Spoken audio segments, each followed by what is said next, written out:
eksplisit diomongkan atau muncul suatu kelihatan, tapi hanya simbol-simbol. Kita ini kan budaya komunikasi politik kita itu kan high context culture, bukan low context culture. Jadi tidak akan ada pernyataan dari Pak Prabowo atau Pak Jokowi atau siapapun yang langsung nyerang dengan bahasa-bahasa verbal.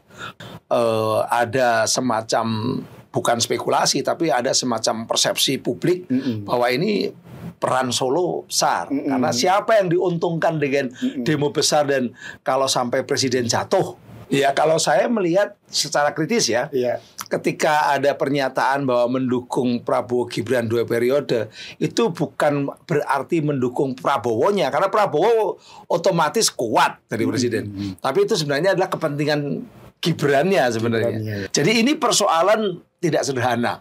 Ada persoalan nilai tentang arti pendidikan, ada persoalan politik di mana kalau ini ternyata terbukti palsu, maka ada yang runtuh. Tapi kalau terbukti asli, gantian ini.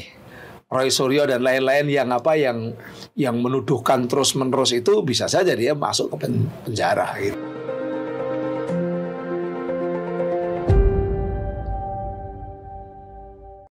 Selamat siang Pak Henry, terima kasih terima kasih waktunya kita bicara lagi di podcast Petisi Brawijaya.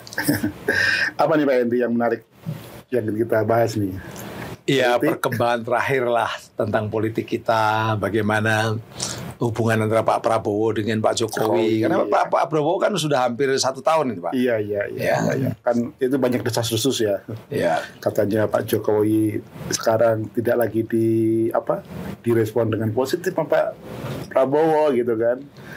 Ya, artinya kalau ada persepsi lah ini yang memunculkan pemikiran seperti itu hal yang logis lah, karena memang sejak awal kita kalau diskusi kan Pak Prabowo dan Pak Jokowi itu memang akan jadi satu ketika dia menghadapi lawan bersama di Pilpres dulu karena ingin tujuannya sama, memenangkan pasangan Prabowo Gibran. Itu jelas pasti mereka bersatu. Tapi ketika sudah menang, itu dalam teori koalisi apapun kalau sudah memenangkan maka akan ada strategi yang berbeda-beda. Setelah menang ngapain nih? Kan gitu. Agendanya bisa beda-beda. Yang satu ingin terus mempertahankan sebagai presiden, yang satunya juga pengen jadi presiden, kan begitu kan? Sehingga ini bisa berseberangan. Nah, ini sudah mulailah sekarang perseberangan antara kepentingan Pak Prabowo sebagai presiden ke-8 dengan presiden ke-7 yang ingin anaknya mungkin juga akan menggantikan atau menjadi presiden ke-9 kan gitu. Karena persoalan timing ini, persoalan kapan. Nah, ini telah yang kemudian menjadi perbincangan yang selalu menarik kalau kita ngomong tentang hubungan antara Jokowi dan... Coba kalau kita mulai dari timeline-nya kemarin sebelum HUT TNI yang 5 Oktober itu kan ada pertemuan khusus tuh antara Pak Jokowi dengan Pak Prabowo di Kertanegara kalau nggak salah. Iya. Itu sehari sebelum HUT TNI. Artinya tanggal 4 ya. Kenapa Pak Jokowi datang ke Jakarta? Tentunya bukan hanya semata-mata mau ketemu Pak Prabowo. Silaturahmi. Ada silaturahmi. Tapi kemungkinan kan ada agenda resmi bahwa diundang di acara HUT TNI. Karena hampir semua pembesar negara ini adalah diundang. Mantan presiden ke-6 misalnya Pak SBY diundang gitu kan. Wakil presiden juga Pak Ma'ruf Amin, semua diundang. Bahkan mantan-mantan panglima, mantan kepala staf diundang semua. Saya yakin Pak Jokowi juga diundang. Pastilah. Kan? Tapi nggak datang. Nah, sehari sebelumnya dia ketemu dengan Pak Prabowo. Ada 2 hal yang kita tanyakan. Ketemunya dalam konteks apa? Kepentingan apa? Yang kedua, kenapa setelah ketemu bicara 2 jam kok tidak lagi datang ke acara HUT TNI? Nah, itu kan spekulasi-spekulasi yang muncul kan banyak. Pertama, kita kalau ngomong tentang kenapa ketemu, nampaknya memang mungkin Pak Jokowi harus menyampaikan banyak hal, atau curhat atau apa. Presidennya kan sekarang Pak Prabowo kan, dia harus datang apa yang dia rasakan. Dan mungkin kalau kita kaitkan ya, Pak Jokowi kan akhir-akhir ini kan serangan kepada beliau dari orang-orang yang kritis pada Jokowi dan Gibran anaknya, itu kan makin menguat. Ya, masif ya. Masif, terutama terkait dengan ijazah.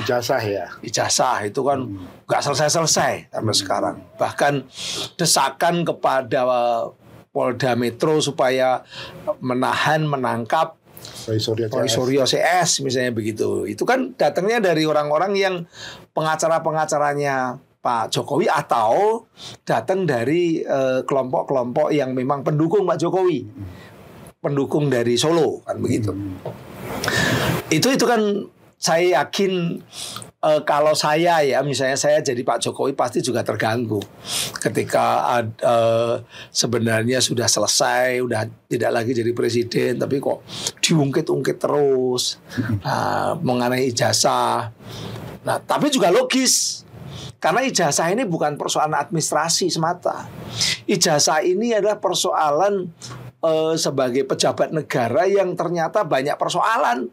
Ada masalah-masalah ketika mereka atau Pak Jokowi itu mendaftarkan dirinya ke KPU, juga anaknya kan begitu kan.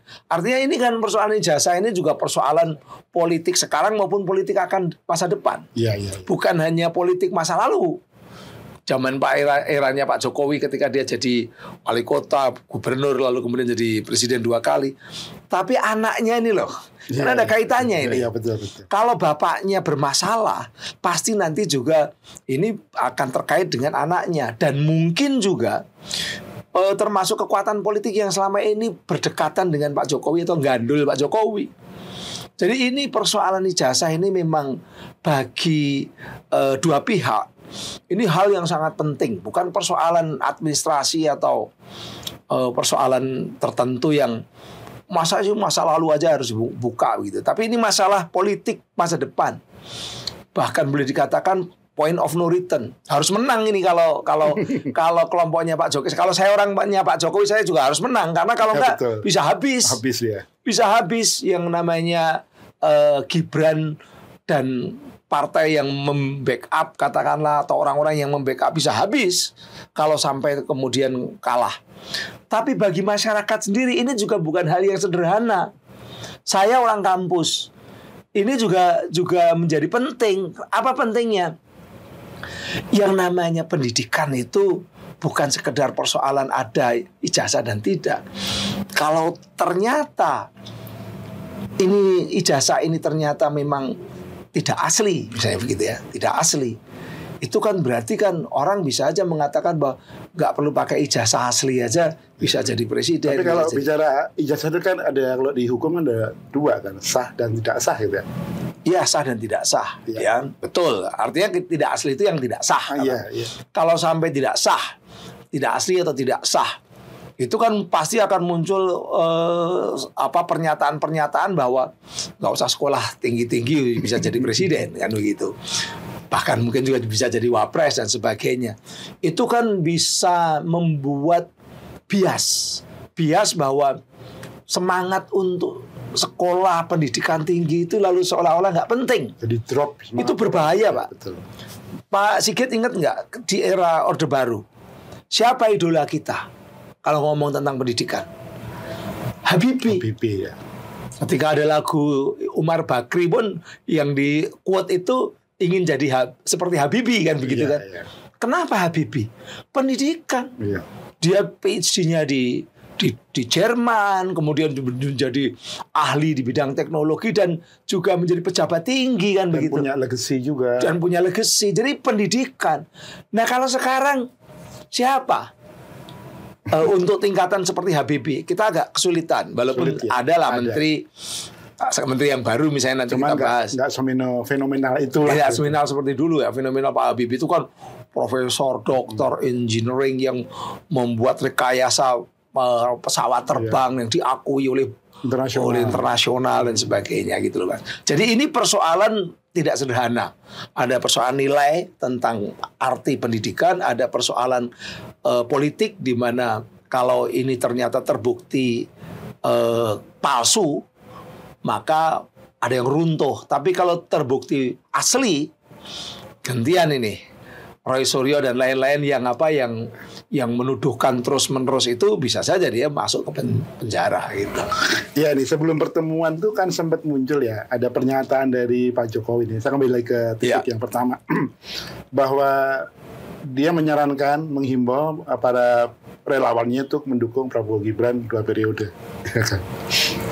Sebelumnya pernah itu. Ya.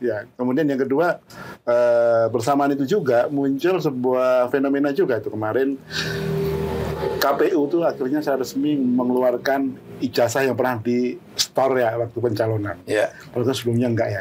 Kita nggak tahu apakah momen itu ada suatu kaitannya dengan agenda Pak Jokowi ke Pak Prabowo gitu. Ya kalau saya melihat secara kritis ya, ketika ada pernyataan bahwa mendukung Prabowo Gibran 2 periode, itu bukan berarti mendukung Prabowo-nya, karena Prabowo otomatis kuat dari presiden. Tapi itu sebenarnya adalah kepentingan Gibran-nya sebenarnya. Sama dengan ketika Prabowo Gibran ini harus jadi satu terus. Ini sebenarnya juga untuk kepentingan Gibran-nya. Bahkan mungkin kalau lebih ekstrim lagi, tahun 2024 kenapa Pak Jokowi mati-matian membela Prabowo Gibran? Bukan membela Pak Prabowo, tapi sebenarnya membela Gibran. Jadi dalam politik itu kan kepentingan yang terdekat yang lain konsekuensi supaya Gibran sukses. Ya harus dengan Pak Prabowo gitu kan. Walaupun juga orang mengatakan kalau nggak ada Gibran mungkin juga kesulitan Pak Prabowo. Bener, itu juga bener. Simbiosis mutualistik bener. Tapi bagaimanapun juga motif politik itu lebih kepada kepentingan untuk anak lah. Gitu. Dan orang tua memperjuangkan anak itu kan bagian dari survival of the fittest, Mas. Iya betul. Jadi manusia yang namanya Homo sapiens, manusia maupun juga Homo sapiens yang lain, itu selalu mencintai anaknya karena dia bagian dari dirinya sendiri, bagian dari survival of the fittest. Naluri itu. Kita tuh pasti sayang sama anak itu. Segala-galanya harimau juga tidak akan memakan anaknya kan begitu kan. Nah begitu pun dalam politik ya. Selicik-liciknya politisi tidak akan merugikan anaknya, tapi belum tentu untuk orang lain.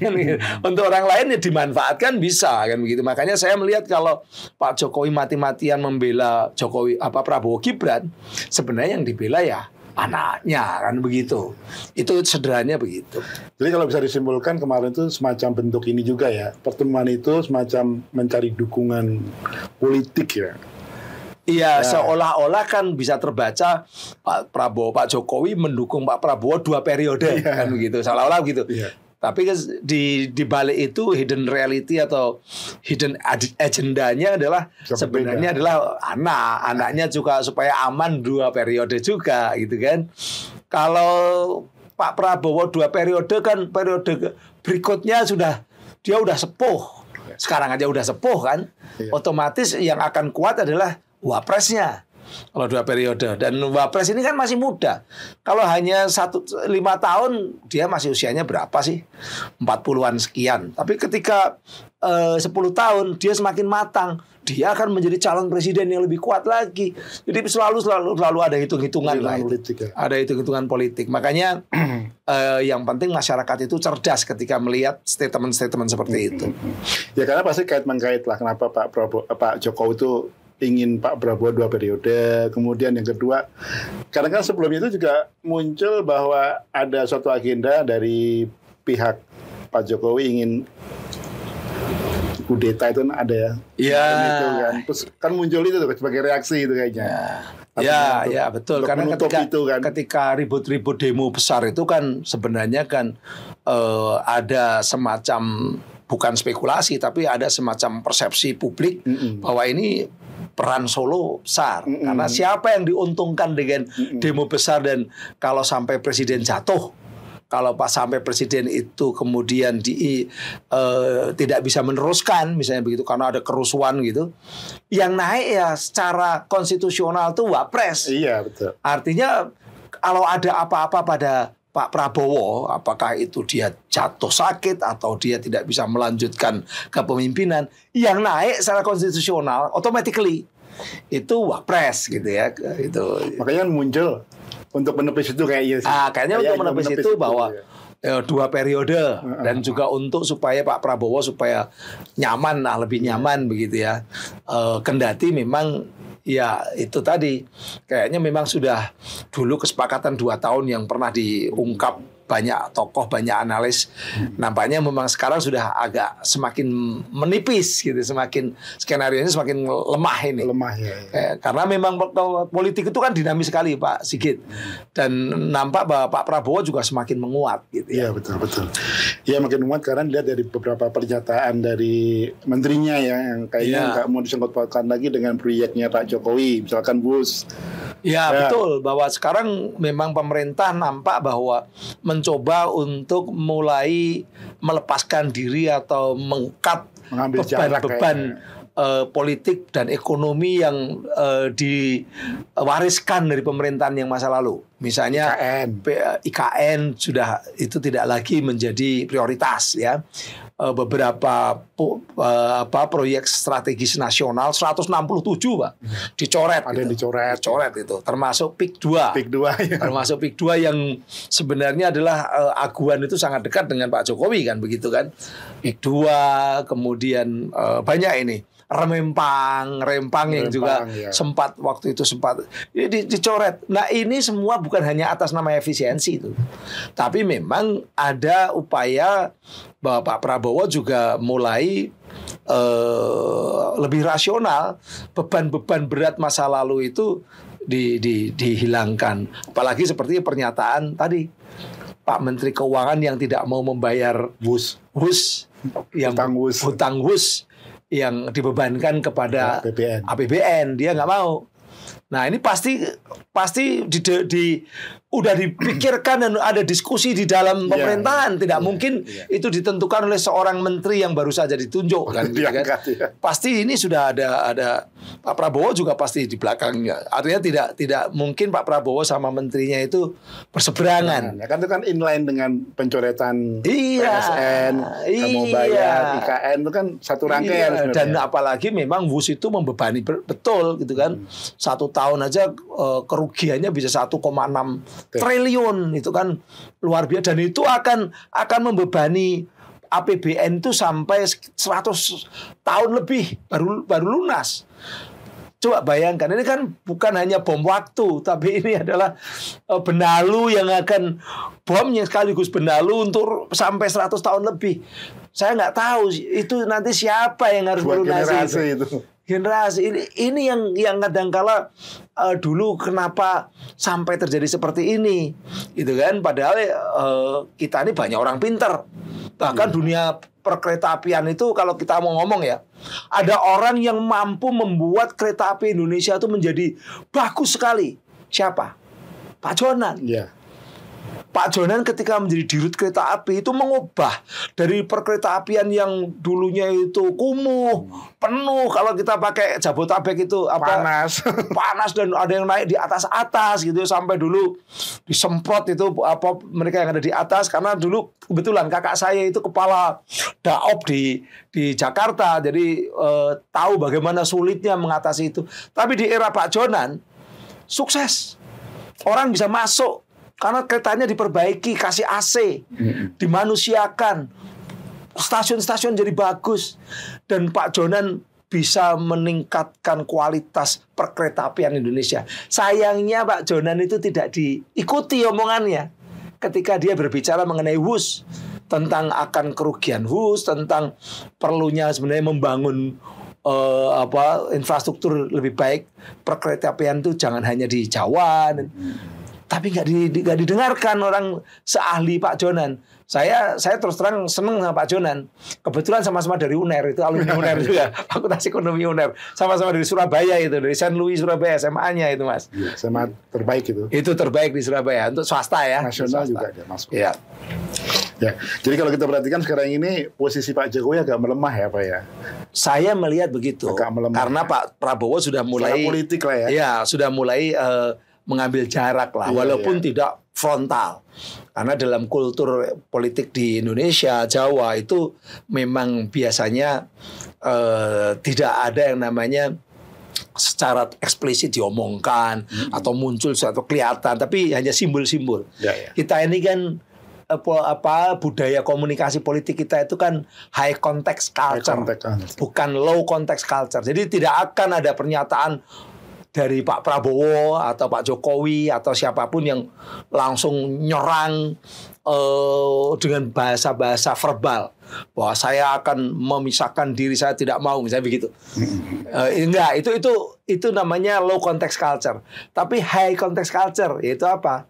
Ya, simbol-simbolnya itu kelihatan, bisa dimaknai bahwa nggak datang di TNI gitu kan.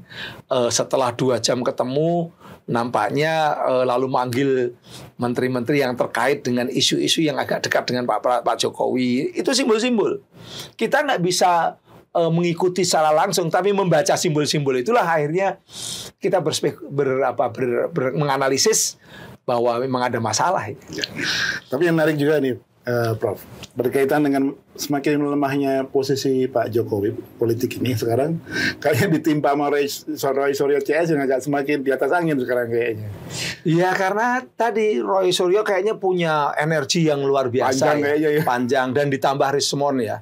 Saya nggak bisa membayangkan kalau nggak ada Rismon, karena sebenarnya Roy Suryo itu kan secara track record politik, Dr. Tifa juga seringkali orang lalu mengkaitkan dengan masa lalu, ya. Kadang-kadang ada hal-hal masa lalu yang katakanlah dulu ada persepsi-persepsi yang negatif, itu selalu diungkap sehingga sulit untuk orang mendapatkan dukungan publik dengan seperti itu. Dr. Tifa juga begitu kan, karena dia terlalu dekat dengan kelompok-kelompok garis keras waktu itu, yang kelompok kanan garis keras, seolah-olah ini suara garis keras, suara kelompok kanan, apalagi ditambah dengan Hosinuddin, gitu kan. Tapi ketika ada Rismon, wah ini bagus, dari Batak, Kristen, ahli di bidang apa? Di bidang digital forensik, dan memang sudah bukunya banyak tentang digital forensik, dan dia dipakai di kasus-kasus sebelumnya. Kemudian juga dia didukung oleh beberapa teman-teman dia dari Sumatera Utara. Ini lalu suaranya menjadi berbeda. Jadi ini harus disyukuri, ini ada Rismon ini kan. Dan juga dia dari pendidikannya juga bagus gitu kan, dari Gajah Mada, kemudian meneruskan ke Jepang. Roy Suryo juga cukup bagus, itu junior saya di Gajah Mada.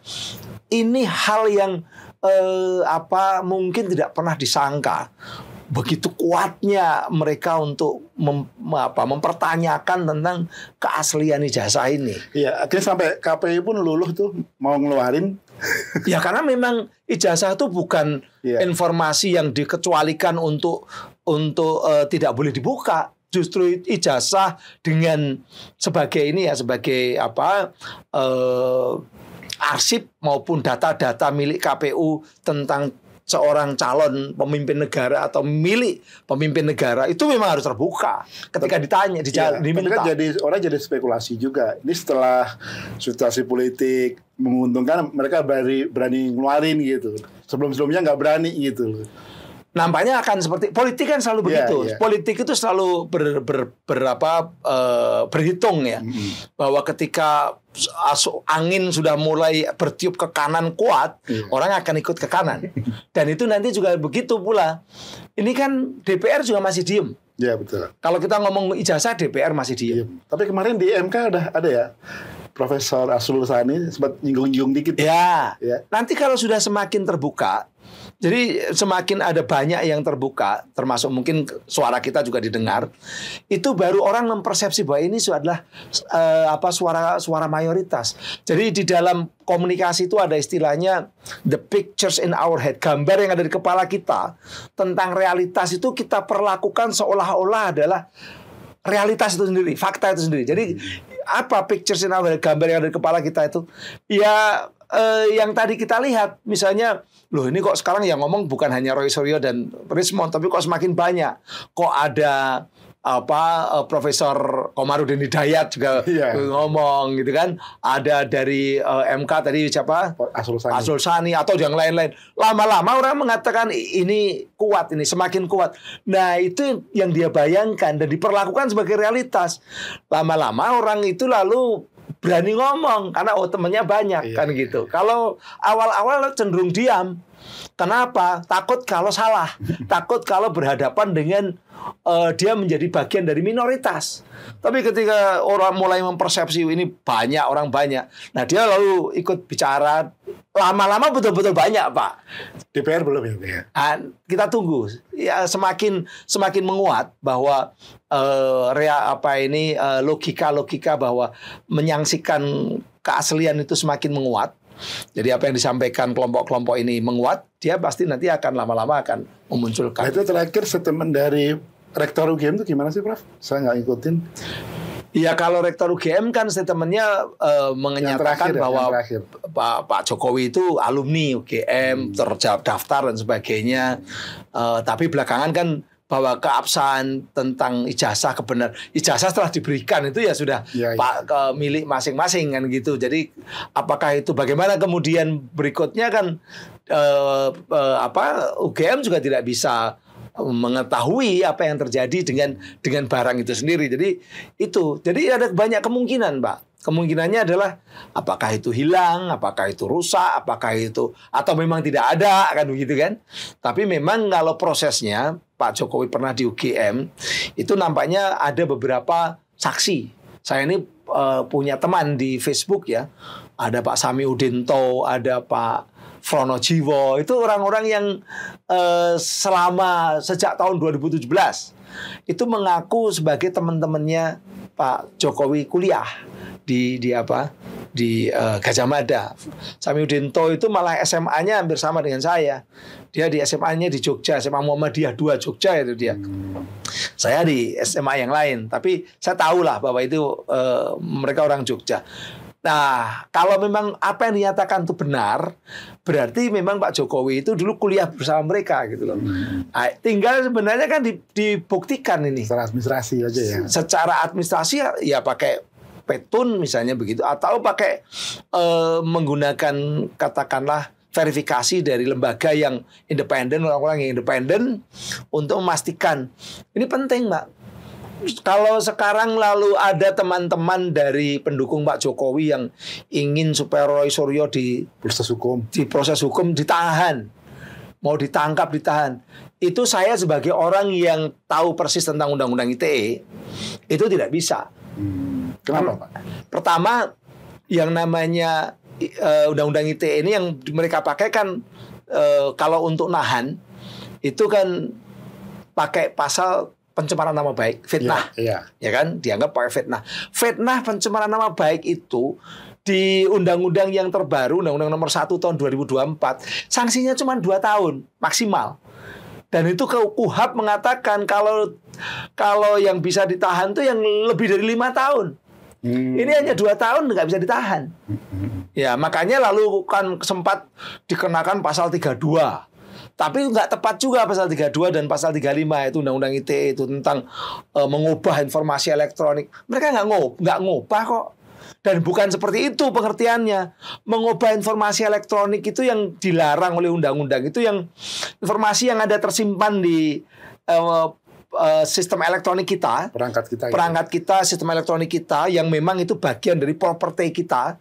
Kemudian diubah dengan komputer. Diubah dengan jaringan komputer pakai malware, pakai dihack, lalu diubah, lalu kita rugi secara ekonomi material maupun secara immaterial, karena misalnya ini mau kita pakai untuk nulis disertasi atau informasi elektronik ini adalah sarana kita untuk perbankan, masuk ke perbankan, kemudian diubah, diganti-ganti, dimanipulasi. Nah, itu masuk. Itu yang diamanahkan oleh Undang-Undang ITE pasal 32 yang ngubah-ngubah, 35 yang manipulasi. Jadi informasi elektronik yang tersimpan itu loh. Yang tersimpan yang milik pribadi kita. Jadi bukan materi yang sudah dipublish. Bukan materi yang dipublish. Salah kalau pemahamannya seperti itu. Yang dilindungi oleh undang-undang adalah informasi elektronik, sistem elektronik milik pribadi atau milik organisasi atau perusahaan yang memang dia adalah properti dari pribadi atau organisasi atau perusahaan itu. Bukan sesuatu, misalnya kalau gambar ini diubah-ubah, nggak ada masalah. Foto saya diubah-ubah, itu nggak kena undang-undang ITE walaupun dibuat jelek. Hanya etika yang dilanggar. Hanya etika. Makanya ketika dulu ada mahasiswa ITB yang menggandengkan fotonya Pak Jokowi sama Pak Prabowo, itu menyakitkan hati, membuat kita marah. Tapi itu melanggar etika, bukan melanggar undang-undang ITE, karena foto Pak Jokowi, foto Pak Prabowo bukan properti yang terkait dengan itu tadi hak pribadi yang tidak boleh diubah-ubah. Itu adalah output publik soalnya ya. Iya, karena udah ada di luar gitu. Iya. Sama dengan foto-foto ini aja kalau diubah-ubah nggak sama aja gitu loh.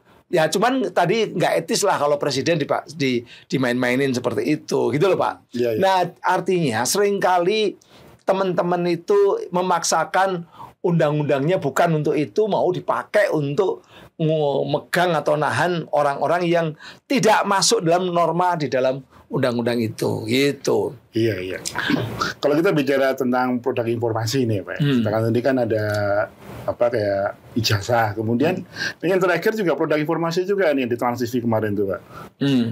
Hampir sama, Pak. Jadi intinya gini. Yang penghinaan terhadap pencemaran nama baik, penghinaan. Ya. Pertama yang namanya pencemaran nama baik itu harus objeknya atau korbannya itu individu, seseorang. Jadi kalau saya ngeritik ormas, saya ngeritik orang yang jumlahnya banyak yang nggak jelas, itu bagian dari kritik, bukan fitnah. Pencemaran nama baik, fitnah itu harus korbannya hanya individu. Subjeknya harus individu. Dan orang yang berhak untuk melaporkan fitnah atau pencemaran nama baik ya individu yang disebut itu. Itu namanya delik aduan. Gitu loh. Sehingga kalau misalnya menuduh Pak Jokowi ijazahnya palsu, maka Pak Jokowi lah yang punya hak untuk melaporkan karena delik aduan itu. Tapi kalau yang dikritik adalah presiden itu bisa macam-macam. Lembaga, orang banyak presiden itu. Dan itu bukan personal itu ya. Jadi itu yang harus dibedakan. Yang kedua, di dalam hukum secara internasional, Pak, itu kalau kritik itu dan kritik itu adalah bagian dari opini juga tidak bisa dihukum. Opini nggak bisa, Pak. Opini tidak bisa dihukum. Itu ada 4 sebenarnya yang tidak bisa dikenakan hukuman di dalam dunia komunikasi yang dilindungi dalam komunikasi di seluruh dunia ini, termasuk Indonesia sebenarnya. Apa coba? Opini. Satu, opini. Misalnya opini itu kan terkait dengan kepercayaan kita. Ya. Kesukaan, kepercayaan, keyakinan. Saya tidak percaya kalau Pak Sigit ini mampu jadi pejabat. Lalu saya bilang, nggak mungkin dia mampu. Ya mohon maaf, walaupun menyakitkan itu tidak bisa dikenakan defamation. Karena opini, opini itu sangat relatif gitu ya. Dan itu sudah ada semacamnya. Kalau dalam bahasa Inggrisnya itu something is your belief or opinion, it's not defamation. Jadi sesuatu yang terkait dengan kepercayaan atau opini itu nggak bisa dikenakan defamation atau pencemaran nama baik atau fitnah. Yang kedua, truth, kebenaran. Kalau benar yang dituduhkan, kalau benar yang disampaikan, maka tidak bisa Jadi if it is true, it is not defamation. Jadi kalau ini benar, tidak bisa dikatakan defamation, tidak bisa dikatakan sebagai fitnah. Misalnya orang mengatakan, ijazahnya palsu, ternyata palsu beneran, gitu. Ya nggak bisa dikatakan itu fitnah, nggak bisa dikatakan itu sebagai defamation. Maka harus dibuktikan dulu ini benar atau tidak, truth or not, or false, kan begitu kan? Truth or not truth atau false gitu. Harus dibuktikan dulu. Itu truth. Jadi ada istilah kalau dalam hukum itu truth is absolute defense of liable cases. Kebenaran itu pembelaan absolut dalam masalah-masalah fitnah. Kalau udah yang diomongin benar berarti bukan fitnah, nggak bisa. Yang ketiga adalah absolute privilege. Jadi ada orang-orang yang punya hak untuk menyampaikan apa saja, karena pekerjaannya, karena profesinya. Oh, profesional. Profesional. Misalnya, kalau polisi, jaksa mengatakan bahwa ini orang yang diperkirakan akan melakukan kejahatan atau katakanlah tersangka pelaku pidana kejahatan, itu polisi sama jaksa walaupun ngomong di depan media nggak bisa dikenakan. Itu karena dia punya profesi. Nah, profesi ini termasuk wartawan. Wartawan itu kalau dia mengungkap apa adanya, ada fakta dari polisi, fakta dari narasumber, dan itu faktanya ada yang bicara seperti itu juga tidak bisa dikenakan karena dia adalah bagian dari profesi wartawan, begitu Mas. Nah, yang terakhir, yang keempat, walaupun mungkin orang bicara keliru, menyampaikan informasi keliru, tetapi tidak ada actual malice. Apa itu actual malice? Kesengajaan, niat jahat. Oh, niat jahat ya. Tidak ada niat jahat. Jadi misalnya kita podcast seperti ini, tapi ternyata isi podcast kita ada yang keliru, lalu ada yang kesinggung. Ada yang marah, kesinggung karena waduh, itu memfitnah saya, itu mencemarkan nama baik saya. Maka harus dilihat dulu yang kita podcastkan ini ada niat jahat nggak? Kalau sama orangnya itu aja nggak kenal, gimana kita punya niat jahat? Jadi niat jahat itu adalah kesengajaan yang sejak awal ingin menghancurkan dari orang yang lapor tadi. Gitu. Nah, ini makanya tidak semua lalu ini beritanya merugikan saya, informasinya merugikan saya, ini berarti bisa dipidana. Tidak bisa seperti itu. Kalau dia ternyata hanya salah ngomong, atau dia ternyata hanya kurang hati-hati, bukan punya niat jahat, itu sudah tidak masuk di dalam pidana. Ini makanya ini penting sekali karena banyak sekali Mas sekarang Mas. Ya kayak kemarin tuh kasusnya yang Ferry Irwandi sama TNI itu kan. Pihak TNI konsultasi ke polisi itu nggak bisa diiniin kan? Iya, niat jahat, jadi actual malice, bukan hanya sengaja mendistribusikan informasi, tapi sengaja melakukan kejahatan untuk menghancurkan. Jadi gini, kalau saya misalnya, saya tahu ada informasi yang salah, informasinya keliru, tapi saya nggak peduli dengan informasi yang salah dan keliru ini, saya ingin menghancurkan nama baiknya Mas Sigit, tetap saya sebar. Wah, Sigit ini nyuri uang saya, nyuri uangnya orang-orang. Padahal saya tahu itu informasi itu salah. Tapi saya sengaja untuk ingin menghancurkan Mas Sigit. Nah, itu baru namanya actual malice. Tapi kalau salah ngomong, keliru ngetik, keliru ini, itu tidak masuk. Jadi hukum itu ultimum remedium. Pidana itu paling akhir. Hanya untuk orang-orang yang memang jahat. Jangan dikenakan pada orang-orang yang tidak sengaja, orang-orang yang kurang hati-hati. Gitu Mas. Gitu. Kan itu sifat-sifat umum ini. Sifat-sifat umum. Ini penting Mas, karena terus terang sekarang ini dengan media sosial yang marak, orang mudah tersinggung, dikit-dikit lapor, dikit-dikit ingin menghukum, ya kan? Bagi merasa punya kekuatan politik. Kekuatan politik. Makanya saya harus ngomong seperti ini. Kalau menurut saya teman-teman yang menyuarakan tentang ijazah nggak bisa kena sebelum memang ijazahnya terungkap.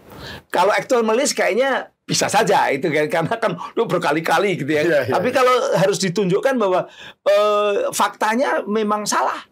Kalau faktanya belum bisa dibuka, itu kan kausa primanya kan faktanya itu.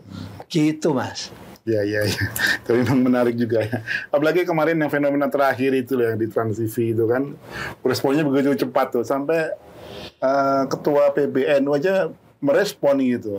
Saya juga bingung ya. Iya, kalau saya melihat seperti itu sebenarnya itu hanya kritik. Itu kan kritik sosial bahwa ada fenomena kiai yang seperti digambarkan dalam Trans TV itu. Kan seperti itu. Itu bagian dari upaya untuk mengingatkan jangan seperti itu. Supaya apa? Yang diingatkan itu lebih hati-hati, lebih dewasa dalam dunia seperti itu kan. Sekarang itu seperti itu. Saya tidak yakin itu ada aktual melis ingin menghancurkan. Saya tidak yakin bahwa yang kritik itu ingin supaya bagian dari upaya kehormatan para kiai untuk hancur. Itu saya tidak yakin di situ, tapi mungkin adalah upaya adalah mengingatkan supaya lebih hati-hati, lebih cerdas, lebih bijaksana. Dan itu memang kritik itu seperti itu. Kadang-kadang kita kecintaan kita kepada kelompok tertentu atau organisasi tertentu itu justru kita ingatkan supaya mereka niat baiknya, kebiasaan baiknya itu menjadi lebih dilakukan dengan lebih hati-hati. Karena ternyata memang persepsi bisa kemana-mana kan gitu. Ya, tapi mestinya juga seperti BPNU itu kan organisasi besar, ormas terbesar ya. Harusnya menggunakan jalur undang-undang pers ya mestinya kalau. Oh iya, kalau itu memang harusnya seperti pers. Itu kan. Iya, undang-undang pers dan saya yakin itu nanti akan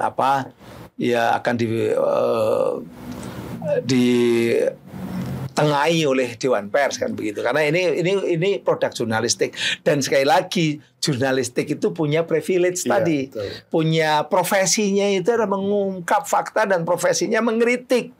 Jadi kalau jurnalis tidak mengkritik, tidak menjadi watchdog, menggonggong untuk supaya publik dan pemerintah hati-hati, malah justru jurnalisnya itu sudah tidak mengikuti nilai-nilai dasar dari jurnalistik. Jurnalis itu harus jadi watchdog.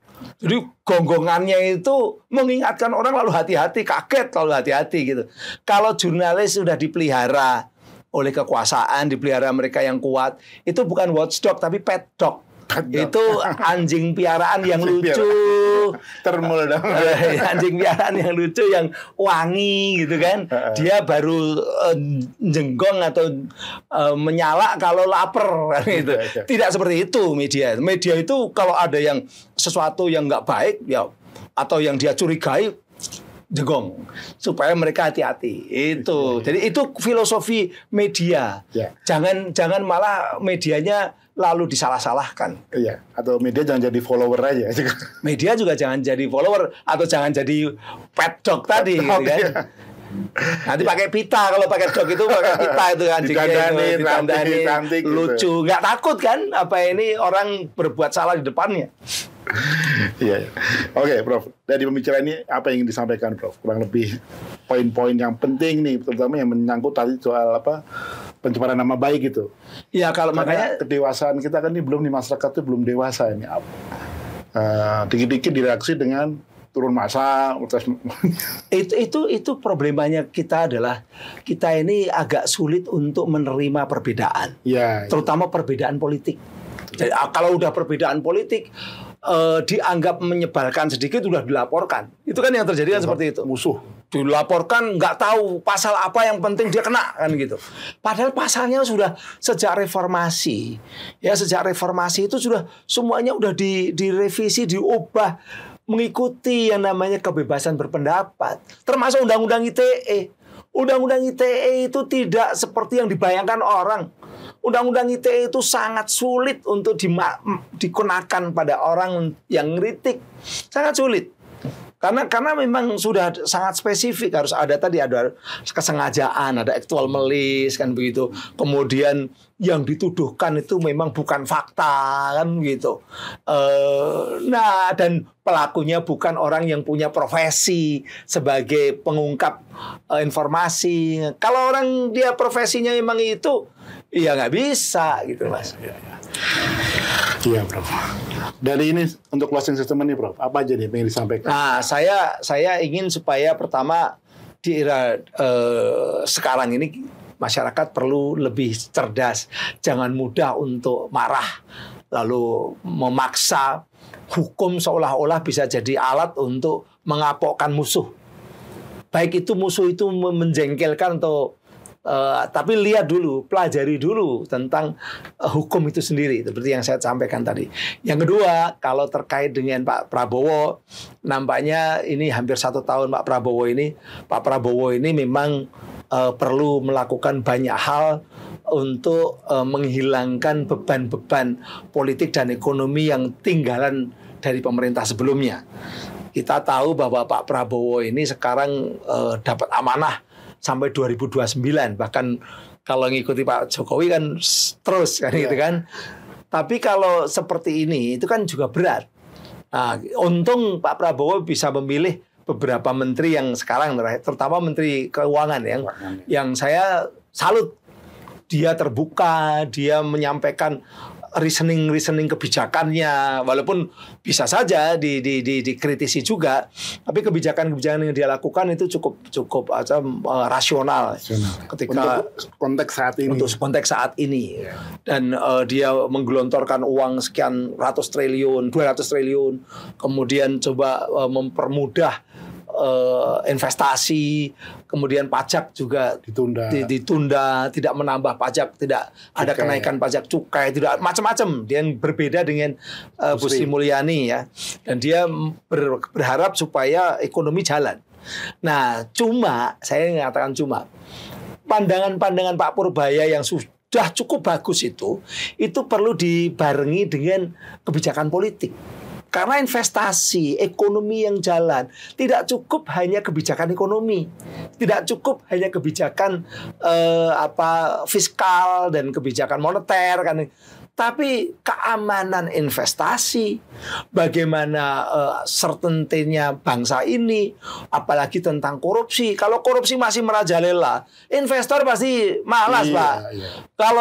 Kalau kemudian masih banyak yang namanya preman-preman yang minta setoran ini, setoran itu, birokrasinya masih bulet, muter-muter, perizinan masih susah, pasti akan sulit. Makanya saya berharap Pak Prabowo juga memperhatikan sektor yang kedua ini.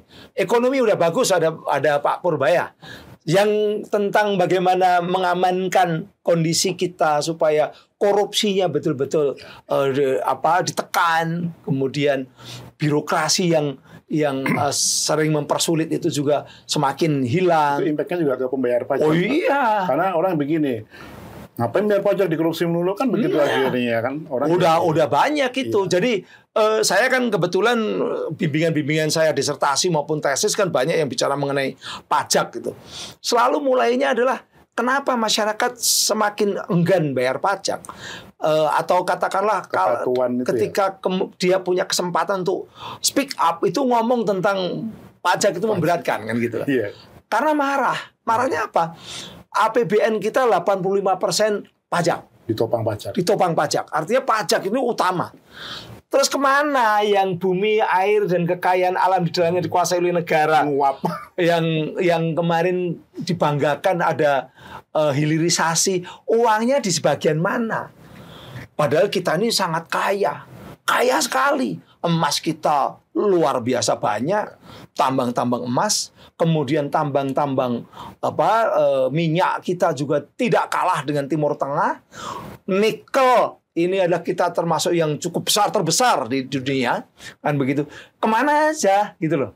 Dan apakah itu benar-benar cabang-cabang yang penting yang menguasai hajat hidup orang banyak itu dikuasai oleh negara untuk kemakmuran rakyat? Apakah bumi, air, dan kekayaan alam dalamnya benar-benar untuk kemakmuran rakyat? Kemana? Kalau saya melihat kayaknya masih belum. Artinya semangat Undang-Undang Dasar 45 Pasal 33 Ayat 3 tadi itu belum terwujud. Bahkan mungkin sejak zaman Pak Harto ya tahun 67 mulai dipindahkan 67. Undang-undang investasi. Penanaman modal itu tahun 1967. Ketika kita punya waktu itu isu nasionalnya ekonomi itu mafia Berkeley, gitu kan? Itu kan yang mengubah.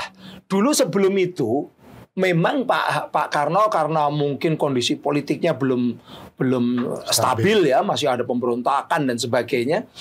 Ekonomi kita memang berantakan di era Orde Lama itu. Tapi dulu Pak, Yang namanya pemerintah itu punya tangan. Betul. Negara itu punya tangan, namanya apa? Perusahaan negara.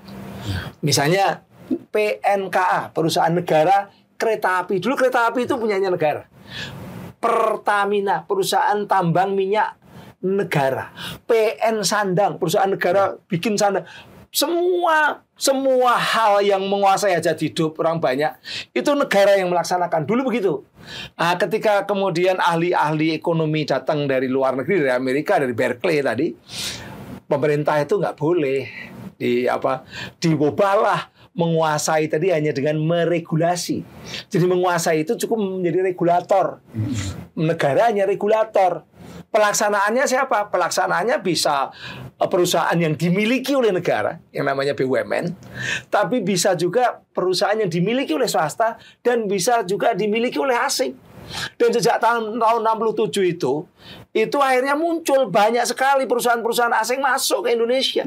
Ada Caltech, Chevron, Exxon, British Petroleum.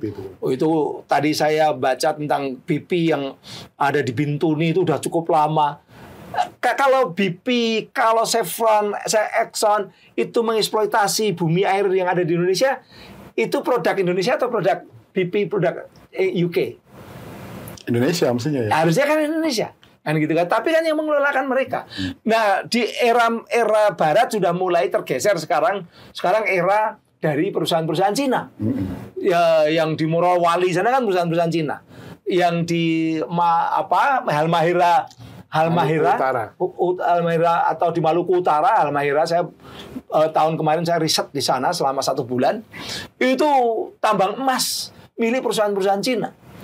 Lalu bumi, air dan kekayaan alam dalam dikuasai oleh negara cuma dapat pajak. Nah, kalau pajaknya kemudian ternyata juga tidak normal, tidak sesuai dengan keharusan, ya rugilah negara. Itulah kenapa kemarin saya mendukung itu Pak Purbaya mengganti beberapa pejabat pajak. Karena ternyata ada tagihan pajak sekitar 60 triliun yang sudah inkrah di pengadilan pajak. Nggak dieksekusi. Tapi nggak dieksekusi. Yang dikejar-kejar malah orang-orang kecil. Pakai kortek itu. Kortek, ya. Ini problema. Nah, ketika hal seperti itu yang marahlah masyarakat. Kemudian lebih marah lagi ketika pajak di daerah, bumi dan PBB ya, pajak bumi dan bangunan naik seperti di Pati itu dan di banyak daerah itu. Ini problema-problema yang tinggalan Pak Jokowi sebenarnya. Tinggal pemerintah sebelumnya yang membebani Pak Prabowo. Nah, untung kita punya menteri yang cukup tangguh ya dan terbuka, dan itulah bedanya Mas. Kalau menteri, pejabat itu kalau sekolahnya jelas, saya seneng saya. Bu Sri juga jelas kan? Oh iya, Bu Sri juga jelas. Makanya, tapi minimal ini sebanding lah. Bu Sri, apapun yang terjadi, Bu Sri itu kan menteri yang lama, menteri keuangan lama sejak zaman Pak SBY. Dan ekonomi kita juga selama kemarin dulu ya fine-fine aja ya, walaupun mungkin di akhir-akhir itu agak sedikit kontroversi gitu. Kalau Pak Purbaya kan alumni ITB, kemudian S2, S3-nya di Purdue University di Amerika. Itu kan jaminannya. Kalau menteri yang sekolahnya nggak jelas ya mungkin ya nggak tahu deh. Itu biasanya yang milih juga yang sekolahnya nggak jelas. Ya, menteri sekolahnya nggak jelas tapi ketua partai Pak. Jadi aman dia. Tapi itu lalu akhirnya menjadi semacam presiden tadi yang saya sebutkan, bahwa sekolah nggak jelas aja bisa jadi pejabat tinggi kok. Jadi nggak usah sekolah macam-macam, nggak usah sekolah macam-macam gitu loh. Nah, gitu. Itu mengurangi semangat anak-anak muda untuk cari sekolahan yang bagus dan belajar yang sungguh-sungguh. Dan itu karena saya adalah pengajar, pendidik, saya kecewa kalau iklim budaya seperti itu dikembangkan. Lalu dari pernyataan presiden bahwa yang penting itu kemampuan bekerja, bukan pendidikan. Ya pendidikan bisa menganalisis panjang, bisa hati-hati. Itu kan karena pendidikan. Pernyataan dari ketua DEN juga itu. Iya, itu. Jadi ngapain sekolah kalau sampai kemudian cuma disepelekan seperti itu. Ijazah nggak penting katanya, penting kontribusi pada negara. Aduh. Itulah makanya lalu mungkin lalu zaman seperti Habibie segala dilupakan. Iya. Padahal revolusi industri itu ada orang-orang yang bersekolah, bukan orang buruh. Revolusi industri, Mas, itu dimulai dengan diketemukannya mesin cetak. Mesin cetak dulu. Ya, mesin cetak Johannes Gutenberg tahun 1446 kalau nggak salah. Itu di Mainz. Ketika mesin cetak ini kemudian dipakai untuk mencetak buku, mencetak Alkitab, buku terutama, itu menyebar ilmu pengetahuan. Itu kan, menyebar, pendidikan membaik karena lalu begitu banyak orang bisa belajar. Karena kalau dulu pakai ditulis tangan kan dosennya atau filosof itu kan cuma satu eksemplar bukunya. Yang lain kalau mau baca harus keblat lagi atau tulis ulang gitu. Tapi dengan mesin cetak bisa massal. Nah, tapi orang belajar dan pendidikan berkembang saat itu, muncul renaissance, ilmu pengetahuan. Jadi jangan abaikan ilmu pengetahuan. Negara-negara lain itu maju karena ilmu pengetahuan. Peradaban diubah oleh ilmu pengetahuan. Bukan oleh orang asal yang penting kerja. Bukan. Tapi kerja berbasis pengetahuan. Jepang aja restorasi Meiji dari ilmu pengetahuan dulu. Iya, makanya kami berharap Pak Prabowo setelah MBG, ya oke lah MBG sebagai janji politik, jangan lupa komitmen kepada ilmu pengetahuan, kepada dunia pendidikan, kepada lembaga riset untuk riset artificial intelligence, pengembangan digital. Masa depan kita itu digital. Saya agak kecewa juga ketika proyek-proyek yang dicoret 167 proyek strategis nasional itu termasuk yang digital dihilangkan, Pak. Termasuk untuk infrastruktur digital. Nanti mungkin kita bahas ke depan ini. Menarik, kemarin ngobrol juga dengan ekonom juga. Jadi karena memang kita mungkin digital itu bagus, tapi di kita nggak ada environment-nya yang memadai. Ya karena kita 10 tahun ini tidak ada perkembangan. Unicorn kita aja hancur semua. Oh iya. Nah, ini yang saya katakan. Saya selalu mengatakan begini, Mas. Kalau ada pulau yang diduduki asing, kita akan perang besar-besaran. Karena itu fisik. Ya misalnya Natuna diduduki oleh Cina, kita bisa perang. Tapi jangan lupa, kehidupan anak cucu kita sebagian besar itu ada di dunia digital. Iya. Terus yang ada di dunia digital siapa sekarang? Platformnya asing semua. Data-data kita dipakai, diambil sama asing semua. Yang kedua, selain platform, infrastruktur sekarang. Infrastrukturnya pakai satelit misalnya. Yang satelit Satria 2 itu dicoret sama Pak Prabowo sekarang. Artinya nggak dikembangkan lagi. Maka yang akan semakin kuat masuk ya LEO namanya, Low Earth Orbit, itu punyanya Elon Musk, punyanya Jeff Bezos, punyanya Cina, yang itu bisa menggantikan yang milik negara kita atau milik bangsa kita. Kenapa? Karena kalau kita keliling Indonesia, terutama jangan pejabat ya, jadi orang biasa keliling Indonesia, itu banyak sekali daerah-daerah itu yang lemot sekali, Mas. Kalau di Jakarta ya mungkin insya Allah sudah bagus lah, Jakarta, Surabaya, Jawa gitu. Tapi kalau coba kita ke NTT, kita ke Maluku, ke Papua, itu blank spot banyak sekali dan lemot banyak sekali. Saja jauh Pak ke Banten lah, ke pinggir-pinggir sana aja udah. Akhirnya itu menjadi apa? Menjadi pasarnya Elon Musk, menjadi Starlink. Nah, apa? Itu mereka berarti dunia digital, dunia masa depan anak cucu kita itu tergantung infrastruktur milik asing. Kalau pulau diduduki kita marah, tapi kehidupan anak cucu kita yang yurisdiksinya ada di Indonesia, itu sebenarnya sangat lemah kita. Iya. Nah, itu harusnya ada yang mengajak untuk diskusi masa depan. 5-10 tahun yang akan datang, semua aktivitas kita ini lebih banyak di dunia digital. Tapi juga karena mental kita juga sebenarnya agak lemah ya. Kan dulu kita katakan punya unicorn yang startup gede. Karena nggak ada sisa kan. Semua udah dibeli. Yang kedua, 1 dibeli, 2 dimatikan. Coba Anda lihat yang unicorn. Yang ketiga pengurusnya nyolong. Ya itu kan makanya itu. Mentalnya nyolong ini. karena udah bener unicornnya bagus kayak Gojek itu malah pemiliknya malah ditarik jadi menteri dan dia sebenarnya tidak kompeten di situ. Iya. Iya kan? Kan kasihan. Akhirnya terkena kasus komputer Chromebook gitu ya.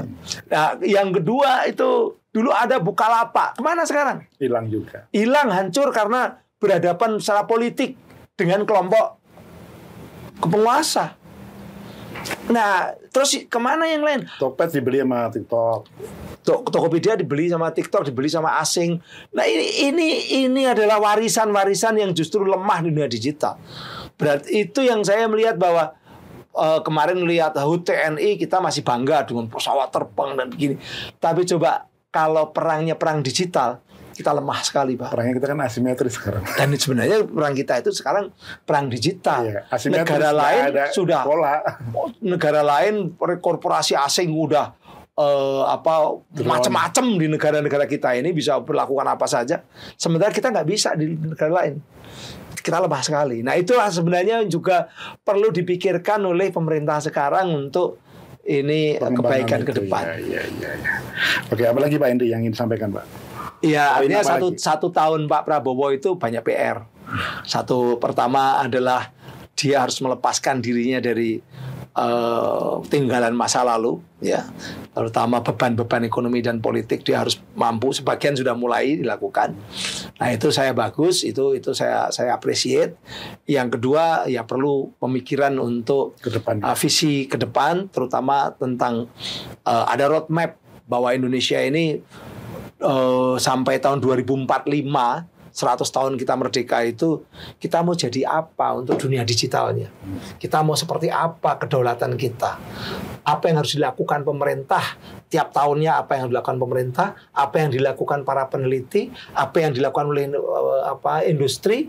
Apa yang dilakukan oleh civil society? Itu harus ada roadmap-nya dibuat bersama. Dan sekarang kita jalan apa adanya, jalan tanpa roadmap, tanpa perencanaan. Oke, makasih Pak Hendy atas waktunya. Nanti kita lanjutkan lagi di lain waktu. Terima kasih Mas Sigit.